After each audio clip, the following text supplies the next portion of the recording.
ওকে, তাহলে আমাদের গতদিন পড়ানো হয়েছিল কাস্ট আয়রন, তাই না? তো আমরা ক্লাসটা একটু দেখে আসি, কারণ হলো তোমাদের কাস্ট আয়রনের সাথে আমরা আজকে যেটা পড়বো সেটার একটা সম্পর্ক আছে। সেটা হলো, ধরো এটা হলো গতদিন পড়ানো হয়েছিল, তাই না? স্ক্রিনটা তো দেখা যাচ্ছে নাকি?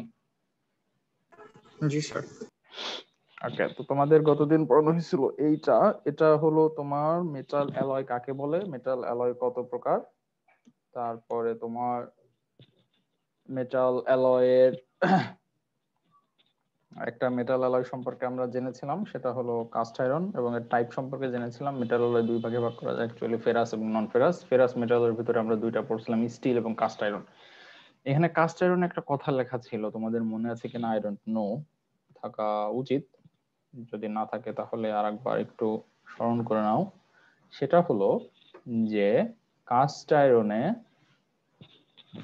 কাস্ট আয়রন অ্যাকচুয়ালি তোমার আয়রন এবং কার্বনের একটা মিক্সচার। ওকে, সো আয়রন এবং কার্বন এই দুটোকে আমরা একসাথে মিক্স আপ করে যেটা পাই সেটা হলো বিভিন্ন ধরনের alloy. Fine, but the problem is আয়রনের পরিমাণের উপর ডিপেন্ড করে এদের নাম বদলে যায়। ঠিক আছে, যেমন আমরা গতদিন দেখছি যে যদি 2%-এর বেশি কার্বন থাকে তাহলে আমরা সেটাকে কি বলতাম? স্যার 2% বেশি থাকলে কাস্ট আয়রন, আর কম থাকলে হচ্ছে কার্বন থাকলে হচ্ছে স্টিল হবে, যদি এক্স্যাক্টলি, 2% কম থাকে। এক্স্যাক্টলি।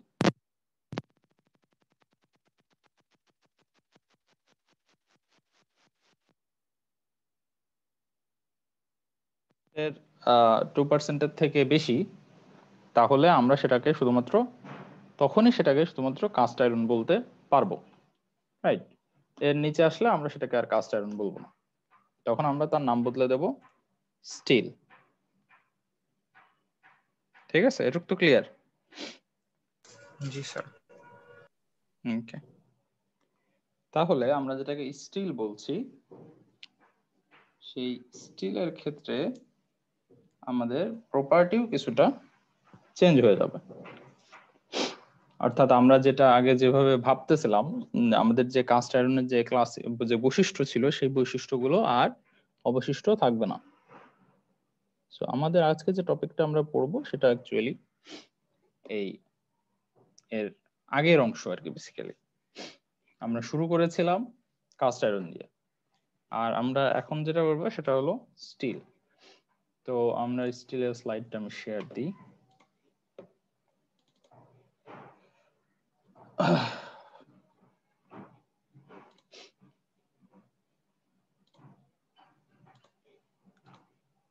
ওকে, নতুন স্লাইড দেখা যাচ্ছে?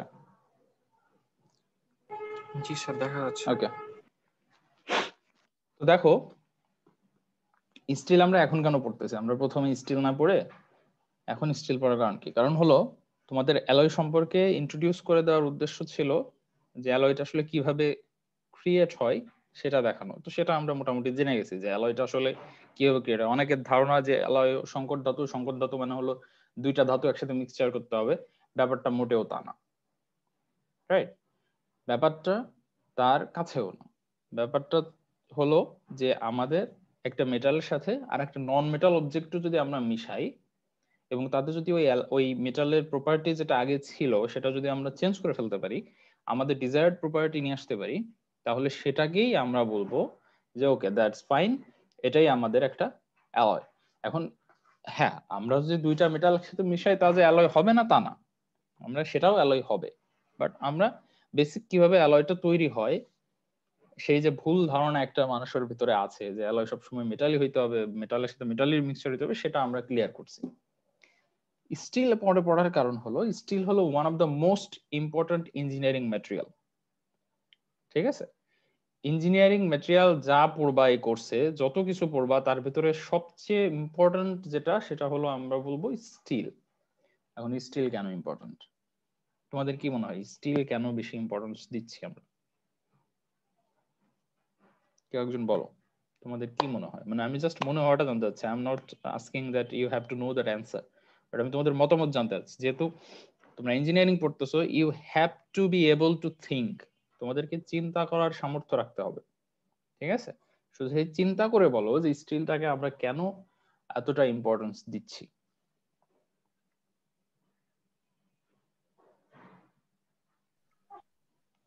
স্যার কারণ এটা কনস্ট্রাকশনে বেশি ইউজ করা হয়। কনস্ট্রাকশনে বেশি ইউজ করা হয়, ওকে, দ্যাটস এ গুড পয়েন্ট। আর কোনো পয়েন্ট?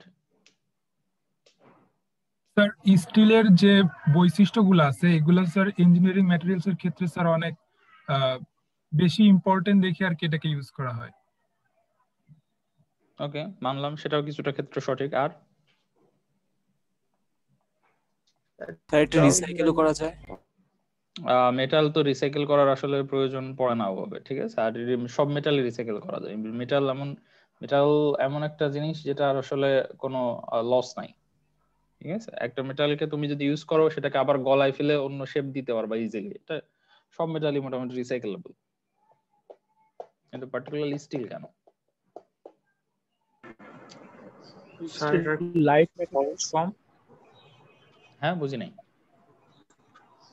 স্টিল তো অনেক হালকা, আবার কাজেও অনেক না, মজবুত, শক্তিশালী হিসেবে কাজ। স্টিল হালকা না, হালকা হলো অ্যালুমিনিয়াম।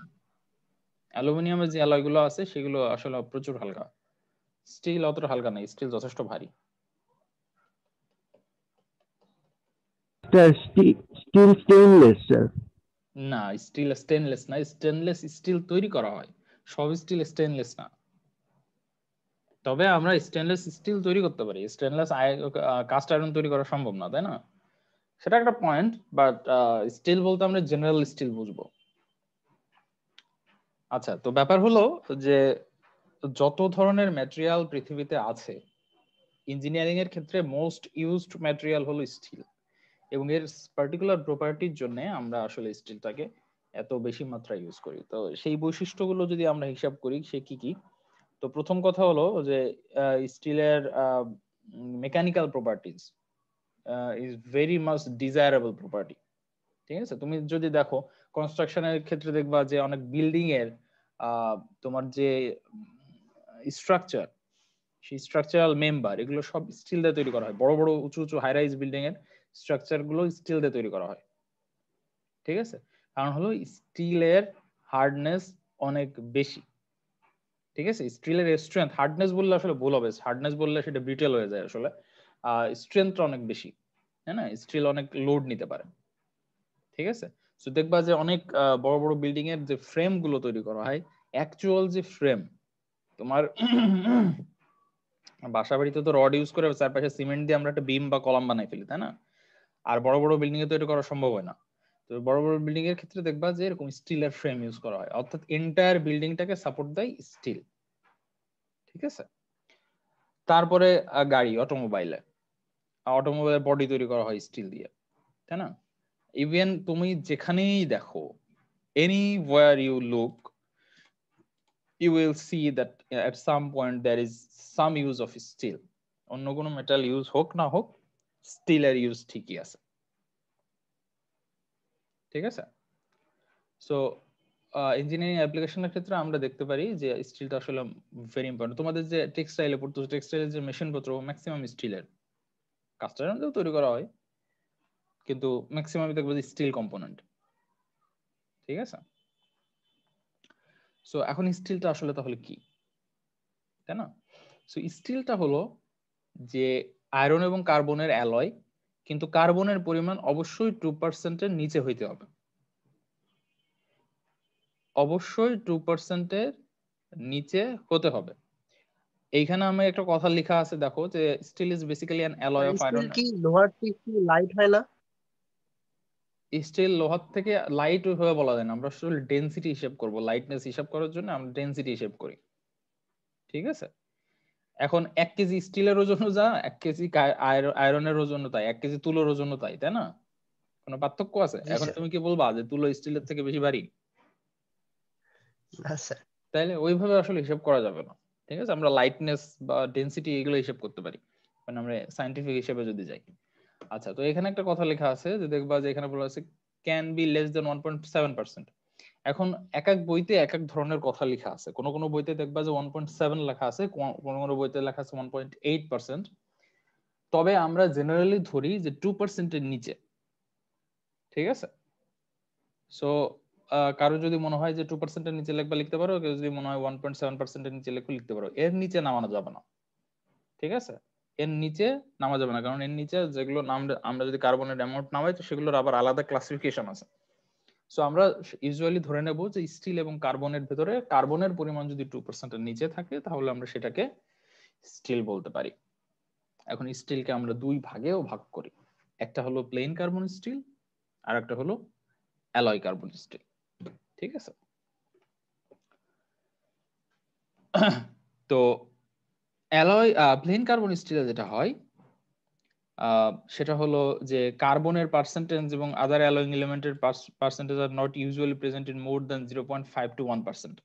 তার মানে হলো কার্বনের পরিমাণ 0.5 থেকে 1% এর ভেতর থাকে, এর বেশি সাধারণত আমরা যাই না। ঠিক আছে, এবং অন্যান্য ম্যাটেরিয়াল থাকতে পারে, যেমন 0.5% সিলিকন থাকতে পারে এবং 1% ম্যাঙ্গানিজ থাকতে পারে, সেগুলোকে আমরা প্লেন কার্বন স্টিল বলবো। তবে কার্বনের অ্যামাউন্ট 0.5 থেকে 1% পর্যন্ত থাকতে হবে। এই 1% এর যদি বেশি হয় তাহলে আমরা তাকে আবার আলাদা ক্লাসিফিকেশন করবো, আমরা সেটাও দেখবো, দ্যাটস নট এ প্রবলেম। আচ্ছা, তো বিভিন্ন ধরনের প্লেন কার্বন স্টিল আছে এবং এগুলোর আমরা ক্লাসিফিকেশন সাধারণত আমরা নাম্বারিং সিস্টেমে করে থাকি, ডেজিগনেশন দিয়ে এভাবে যে C01 still, C14 still, C45 still, C17 still. এই যে 70, 45, 14, 01 এগুলো আসলে কার্বনের পার্সেন্টেজ। দ্যাট মিন এইটা হলো 7% কার্বন আছে, এটা হলো 4.5% কার্বন, 1.4% কার্বন, আর এটা হলো 0.01% কার্বন। সরি, এটা 100 ভাগ দিতে হবে, মানে এটা হলো 0.7% কার্বন, এটা হলো 0.45% কার্বন, 0.14% কার্বন, 0.001% কার্বন। সো এগুলোকে আমরা এই কার্বন পার্সেন্টেজ দিয়ে প্রকাশ করি। এখন আমাদের কনভিনিয়েন্সের জন্য আমরা এদেরকে, যেহেতু আমাদের এই সব এগুলো মনে রাখা আসলে টাফ, C01, 02 এগুলা কে মনে রাখবে, তো আমরা এগুলো নাম দিয়ে দিয়েছি। ঠিক আছে, যেমন ডেড মাইল্ড স্টিল। তো কার্বনের পরিমাণ যদি 0.15% মতন হয় ম্যাক্সিমাম, তো আমরা সেগুলোকে বলবো ডেড মাইল্ড স্টিল, মানে স্টিল খুব সাটল স্টিল এগুলো। ঠিক আছে, এরপরে যেটা আছে সেটা হলো লো carbon still or mild still.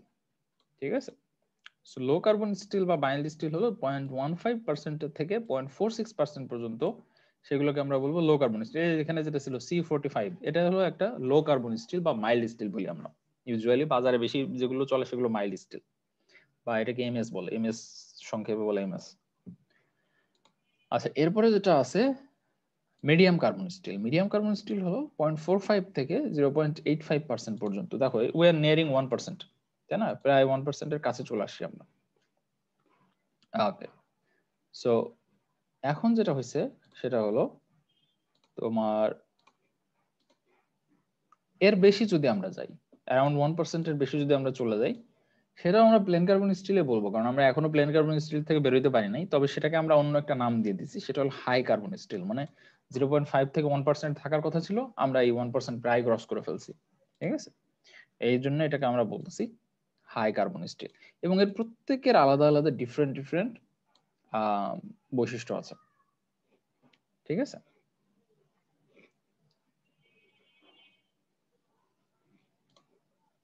এটা কি বোঝা গেল প্লেন কার্বন স্টিল কাকে বলে?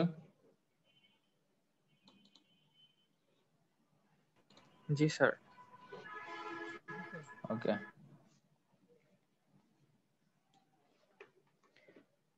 এরপরে আমাদের যেটা আছে সেটা হলো অ্যালয় স্টিল।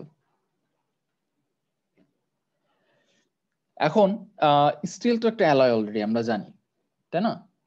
অলরেডি স্টিল কিসের অ্যালয়? আয়রন আর কিসের অ্যালয়? কার্বন। আয়রন আর কার্বন, তাই না? সো আয়রন আর কার্বনের অ্যালয় অলরেডি স্টিল। এখন তার ভেতরে আমি আরো এলিমেন্ট দিলাম আমার সুবিধার জন্য, আমি অন্য একটা প্রপার্টি তৈরি করার জন্য, তখন কিন্তু সেটার আমরা অন্য একটা নাম দিচ্ছি, সেটাকে আমরা বলতেছি অ্যালয় স্টিল। অর্থাৎ স্টিল যে অ্যালয়, সেই অ্যালয়েরও আরেকটা অ্যালয় তৈরি করতেছে। ঠিক আছে, সেজন্য আমরা বলতেছি সেটাকে অ্যালয় স্টিল, তাই না? তো অ্যালয় স্টিলটা আমরা কেন তৈরি করি? কিছু ডিজায়ার্ড প্রপার্টি জন্য আমরা তৈরি করি, যেমন ধরো wear resistance, corrosion resistance, electric আর ম্যাগনেটিক প্রপার্টিজ, পার্টিকুলার প্রপার্টি যদি আমরা এক্সপেক্ট বা চাই, যে আমাদের পার্টিকুলার প্রপার্টি দরকার, তো সেক্ষেত্রে আমরা অ্যালয় স্টিল সাধারণত তৈরি করি। ঠিক আছে, তো প্রধান যে চিফ অ্যালয়িং এলিমেন্ট যেটা ইউজ করা হয় সেটা হলো নিকেল। ঠিক আছে, নিকেলটা আমরা ম্যাক্সিমাম ক্ষেত্রে অ্যালয় স্টিল ইউজ করি, সেটা হলো স্ট্রেংথটা আরো বাড়ানোর জন্য। তোমাদের যে যেটা বললাম যে স্টিল তৈরি করা হয়, তোমার স্টিল দিয়ে তৈরি করা হয় বিভিন্ন বড় বড় বিল্ডিং এর যে স্ট্রাকচার আছে, সেই এই স্ট্রাকচার গুলোর ভিতরে সাধারণত অ্যালয় স্টিল ইউজ করা হয় এবং এই অ্যালয় স্টিলটা আসলে তোমার নিকেল মিক্সচার থাকে এর ভিতরে। ঠিক আছে, আর আমরা যদি টাফনেস বাড়াইতে চাই বা স্ট্রেংথ এন্ড টাফনেস বাড়াইতে চাই তাহলে আমরা অবশ্যই নিকেল ইউজ করব। আর যদি আমরা ক্রোমিয়াম হার্ডনেস বাড়াইতে চাই তাহলে সেই ক্ষেত্রে আমরা ক্রোমিয়াম ইউজ করতে পারি। ঠিক আছে, আর যদি এলিভেটেড আরো বেশি টেম্পারেচারের হার্ডনেসটাকে আমরা ধরে রাখতে চাই, যে অনেক সময় হয় কি যে হাই টেম্পারেচারে তোমার এর হার্ডনেস গুলো কমে যায়, তখন মেটাল প্রায় গলনাঙ্কের কাছাকাছি চলে যায়। আমরা এই গলনাঙ্ককে যদি আমরা আরো বাড়াইতে চাই তাহলে আমরা কি করব, সেটার ভিতরে টাংস্টেন দিয়ে দেবো। টাংস্টেন দিয়ে দিলে যেটা হবে সেটা হলো এর টেম্পারেচার সাস্টেনিটি বাড়বে। ঠিক আছে, তারপরে ভ্যানাডিয়াম ইউজ করতে পারি আমরা টেনসাইল স্ট্রেংথ বাড়ানোর জন্য, আর ম্যাঙ্গানিজ ইউজ করতে পারি হাই স্ট্রেংথ হট রোল্ড, মানে হট রোলিং এক ধরনের হিট ট্রিটমেন্ট প্রসিডিউর আছে, হট রোলিং এর জন্য আমরা এটাকে ম্যাঙ্গানিজ ইউজ করতে পারি। কারণ হট রোলিং এর ভিতরে অনেক হাই প্রেসার এবং টেম্পারেচারকে টেম্পারেচার শেপ বদলানো হয়। সো সেক্ষেত্রে ম্যাঙ্গানিজ যদি আমরা ইউজ না করি তো ম্যাটেরিয়ালের ডিফর্মেশন আসলে আনডিজায়ারেবল পর্যায়ে চলে যেতে পারে। বুঝতে পারি নাই, কেউ কিছু বললে? টাংস্টেন টাংস্টেন কি? মানে ওইটা কি স্যার? টাংস্টেন চিনো না? টাংস্টেন ধাতু।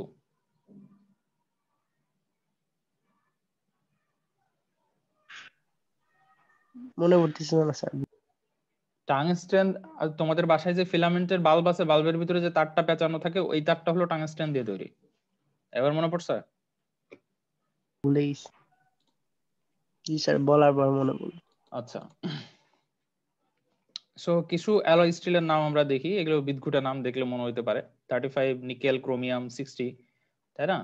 তো এগুলোর ভিতরে অ্যাকচুয়ালি যেটা হয়েছে যে স্টিলের ভিতরে 35.35% নিকেল আছে, 0.1% ক্রোমিয়াম আছে এবং 0.6% তোমার কি বলে স্টিল আছে, সরি কার্বন আছে। ঠিক আছে, সো এগুলো আসলে ওইভাবে নামকরণ করা হয়েছে, কিভাবে নামকরণ করা হয়েছে সেটা আমরা পরে দেখবো।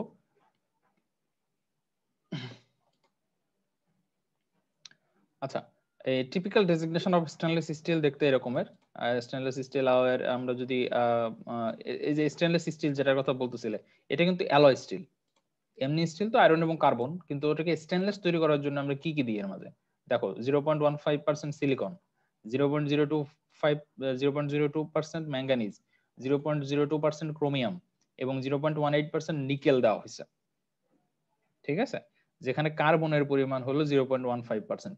এই কার্বনে শুধুমাত্র তোমার এই স্টেনলেস স্টিল তৈরি করা সম্ভব না, এর জন্য যে সিলিকন, ম্যাঙ্গানিজ, ক্রোমিয়াম, নিকেল এগুলো তোমার ইনপুট দেওয়া লাগে, তবেই আমরা স্টেনলেস স্টিলটা পাবো। তখন ওই স্টিলটা মরিচা রোধী হবে। স্টেনলেস স্টিল আমরা কেন তৈরি করি? মরিচার থেকে রোধ করার জন্যই তো, তাই না? আর তো সব ম্যাটেরিয়ালই তোমার বেসিক্যালি মরিচায় ক্ষতিগ্রস্ত হয়, তাই না? ওকে, আচ্ছা, তোমাদের আমি চ্যাট বক্সটা ওপেন করে দিচ্ছি, তোমাদের আইডি নাম্বারটা চ্যাট বক্সে অ্যাটেন্ডেন্সটা দিয়ে দাও।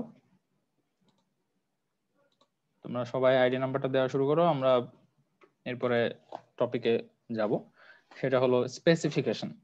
ঠিক আছে, সো এই যে এত ধরনের স্টিল আছে, এত ধরনের কার্বন, এত ধরনের অন্যান্য ম্যাটেরিয়াল ইউজ করে আমরা যে স্টিল তৈরি করতেছি, সো এই স্টিলটাকে আমাদের তো আইডেন্টিফাই করা দরকার আসলে, তাই না?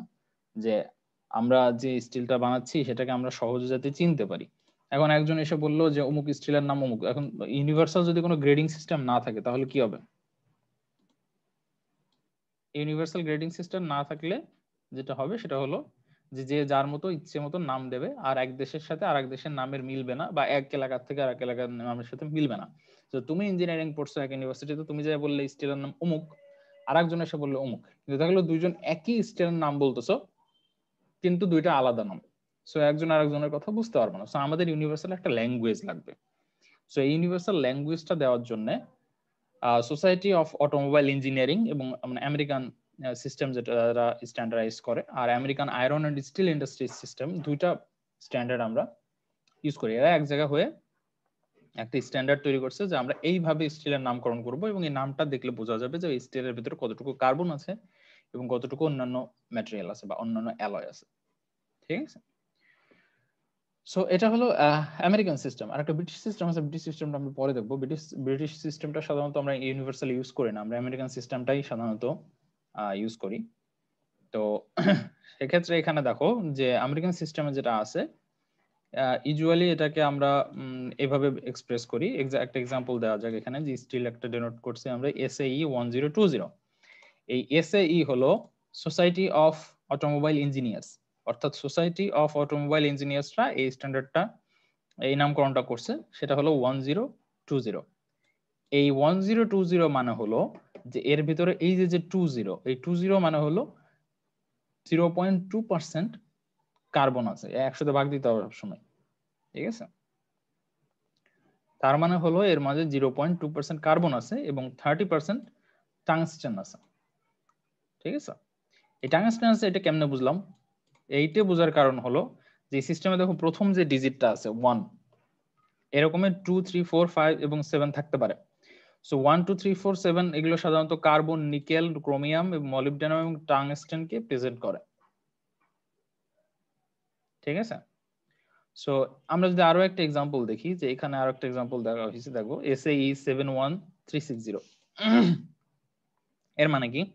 এর ভিতরে অ্যালয় স্টিল আছে এই 60, মানে 0.6%, and percentage of main alloying material is tungsten, এই যে 7 কিসের জন্য? 7 দেখো এখানে রেফার করছে টাংস্টেনের জন্য। সো এটার ভিতরে অ্যালয়িং এলিমেন্ট ইউজ করেছে 7, এবং সেটা কত পার্সেন্ট? 13, মানে ওই 13% টাংস্টেন ইউজ করা হয়েছে।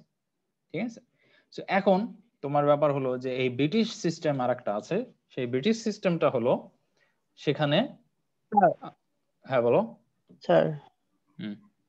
স্যার উপরেরটা তো স্যার 1020 আছে স্যার, তাহলে স্যার 10 মানে এখানে কি বোঝাচ্ছে? টাংস্টেন তো 7, 13% টাংস্টেন এখানে বলা হয়েছে। আচ্ছা, এখানে স্যার এখানে 10 মানে কি? এইখানে 10 ব্যাপারটা, এই 10 যে ইনিশিয়াল স্টেটমেন্ট যেটা দেওয়া, এই 1 আর এই 1 ইটস নট সেম ওয়ান। দেখো এখানে ডিজিট কয়টা আছে? 1020, এটা 4টা ডিজিট আছে। আর এই নিচের এক্সাম্পলে কয়টা ডিজিট আছে? 5টা, তাই না? এখানে একটা ডিজিট মিসিং আছে না? জি স্যার। তাই না? এটা এক্সাম্পলের জন্য তোমাকে দেওয়া জি হয়েছে, স্যার, যে জি আসলে স্যার। তোমার এই 20% বোঝানোর জন্য। আর এই যে এই যেখানে একটা 7 হবে সামনে, ঠিক আছে, ওই 7টা এখানে দিই নাই, কারণ আমি হলো এখানে জাস্ট প্রথম এক্সাম্পলে বোঝাচ্ছিলাম যে এই কার্বনের অ্যামাউন্টটা বোঝা যায় কিভাবে। আর এইখানে যে 7 হবে, যে টাংস্টেন হবে, সেই এক্সাম্পলটা এইখানে দেওয়া হয়েছে। ঠিক আছে, দেখো এখানে ফাঁকা রাখা হয়েছে, এখানে একটা স্পেস আছে না? এখানে একটা 7 ছিল অ্যাকচুয়ালি। বোঝা গেছে আমার কথা? সো এই জি এক্সাম্পলটা স্যার, ওটা বুঝলাম। তাহলে স্যার ওই যে মানে 7 মানে 7 বলতে তো টাংস্টেন বোঝায়, আর 20 বলতে 0.2% হচ্ছে কার্বন। কার্বন, হ্যাঁ। আর স্যার তাহলে মাঝখানে 10টা কি? মাঝখানে এইটা হলো তোমার, এই 10টা বাদ দাও, তুমি এখানে দুইটা এক্স কল্পনা করো। ঠিক আছে, এক্স এক্স অথবা কে কে, এটা হলো ভেরিয়েবল হিসেবে রাখা হয়েছে এখানে। এইটুকু তোমার দেখার বিষয় না। যেমন ধরো আমি যদি এক্সাম্পলটা এইভাবে দিতাম, SAE, এখানে যে কোনো কিছুই থাকতে পারে। ঠিক আছে, আমার এই দুটো তোমার বোঝানো লাগবে যে এই লাস্টে যে দুইটা আমরা ইউজ করতেছি, সেই দুইটা হলো কার্বন বোঝাইছে। ঠিক আছে, আর প্রথমের গুলো বোঝানোর জন্য আমরা ধরো এরকম একটা এক্সাম্পল দিলাম, SAE 7, তারপরে ABCD,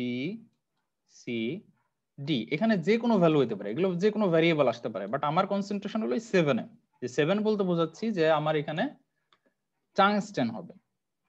বোঝা গেল? এগুলো হলো ভ্যারিয়েবল রাখা হয়েছে, এখানে যে কোনো ভ্যালু আসতে পারে। তো আমি এটা হলো তোমার এই অংশটুকু বোঝানোর জন্য যে লাস্টের যে দুইটা ডিজিট সেটা আসলে SAE তে কি বোঝায়, আর এইখানে বোঝানো হয়েছে ফার্স্টের ডিজিট। তো এখানে আমি একটা ভ্যালু বসাই দিয়েছি, যেহেতু এর কমপ্লিট এক্সাম্পল দেওয়ার দরকার ছিল, সেখানে একটা ভ্যালু দেওয়া হয়েছে। বোঝা গেছে আমি কি বোঝাইতে চাইছি?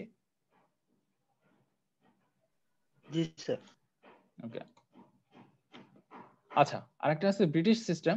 ব্রিটিশ সিস্টেমে স্টিল গুলো ডেজিগনেট করা হয় ইএন দিয়ে, এবং এরপর এক নাম্বার দেওয়া হয় 1 2 16 20, এগুলো বিভিন্ন ধরনের নাম্বার দেওয়া হয়। তবে সাধারণত ব্রিটিশ সিস্টেম আমরা ইউজ করি না, আমরা প্র্যাকটিক্যাল অ্যাপ্লিকেশনের ক্ষেত্রে ব্রিটিশ সিস্টেমে কখনোই যাই না। তো সেক্ষেত্রে আমাদের করসপন্ডিং যে ভ্যালুটা আছে সেটা হলো তোমার যেমন ধরো আমরা EN4 যেটা আমরা ব্রিটিশ সিস্টেম, সেটাকে আমরা বলি C25 স্টিল, কার্বনের পরিমাণ 2.25%। ঠিক আছে, আবার EN6 যেটা, সেটা আমরা ইকুইভ্যালেন্ট বলি C30 স্টিল। সো এটা তোমাদের এক ধরনের বই পাওয়া যায়, ঠিক আছে, এসআই এর একটা বই পাওয়া যায়, সেটা হলো স্টিলের সব ধরনের স্টিলের স্পেসিফিকেশন সহ যত ডিটেলস আছে সব এখানে লেখা আছে। ঠিক আছে, এটা আমি এখানে বলছিও, এখানে বলা আছে।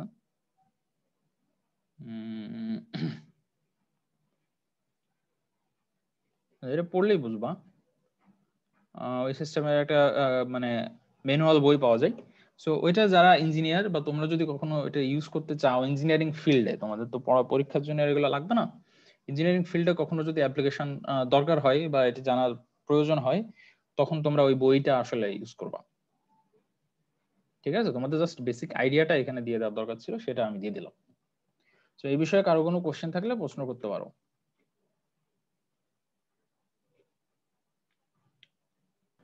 স্যার মাঝখানে আমি একটু ডিসকানেক্টেড হয়ে গেছিলাম।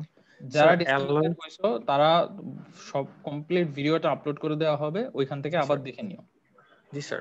স্যার অ্যালয় স্টিলে স্যার এই sir some examples of alloy still sir 35 Ni nickel, তারপর হচ্ছে 1 ক্রোমিয়াম 60। এখানে স্যার হচ্ছে 35 দিয়ে কি 0.35%? হ্যাঁ, স্যার 0.35%। হ্যাঁ, তারপর স্যার 60 দিয়ে হচ্ছে 0.6%। 0.6%। 1 দিয়ে 100 তে ভাগ দাও, 0.01%। স্যার 0.01%। স্যার এটা স্যার কি স্যার, নিকেল নাকি ক্রোমিয়াম? এটা নিকেল। প্রথম যেটা সেটা হলো কার্বন। ঠিক আছে, প্রথমটা হলো কার্বন, কার্বনের সিটা লেখা হয় না সাধারণত কার্বন আমরা স্টিলে কার্বন আছে ধরেই নিয়েছি, জানি, তাই না? এই যে এই এক্সাম্পলটা দেখো, যে 15Si, এই 15টা হলো তোমার কার্বন 0.15, তারপরে হলো সিলিকন আছে 0.02, ম্যাঙ্গানিজ আছে 0.02, ক্রোমিয়াম আছে 0.18, নিকেল আছে 0.08%। বুঝা গেল? জি স্যার, বুঝতে পারছি। ধন্যবাদ স্যার। ওকে,